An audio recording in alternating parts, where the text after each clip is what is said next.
Ouverte depuis mardi 21 janvier, la 50e édition du Forum économique mondial se tient sans désemparer à la petite station de ski des Alpes suisses de Davos. La RDC est représentée par le président de la République, Félix Antoine Tshisekedi Tshilombo. C'est la première participation de la RDC au niveau du chef de l'État.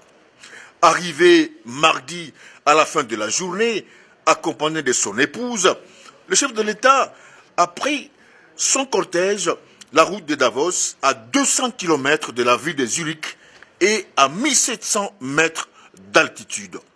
Avec un froid hivernal et ses sapins naturels colorés en blanc de neige, l'ambiance est extraordinaire sur Davos. On y croise ONG, défenseurs des droits d'un ordre mondial pour limiter les gaz à effet de serre. Ces forums en valaient la chandelle. Davos regroupe cette année les grands patrons, des dirigeants politiques et personnalités de la société civile, chaque année pour tenter d'améliorer l'état du monde.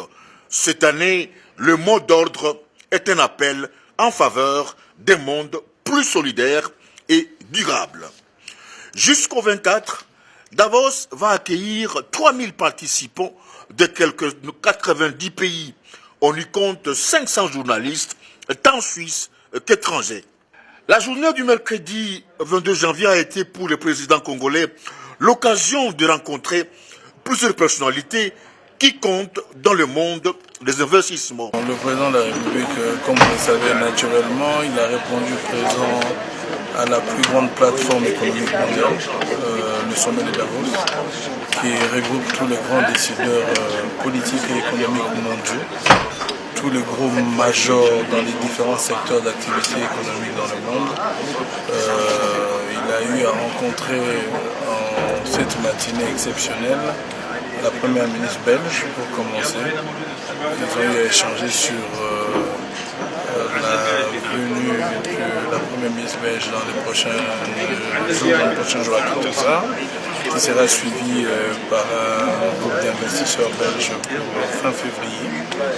Et après cela, il a eu à rencontrer la présidente suisse. Les échanges ont porté notamment sur les relations bilatérales dans un premier temps et dans un deuxième temps. Ils se sont attardés un peu sur tout ce qui touche la transparence des activités minières, traçabilité. Nous pouvons citer à titre indicatif le patron des Philips, le patron de Transfigura, le premier ministre belge et la présidente de la Confédération helvétique, sans oublier la présidente de l'ONU-SIDA, qui est satisfaite de la position, de l'engagement du président congolais pour lutter contre le sida.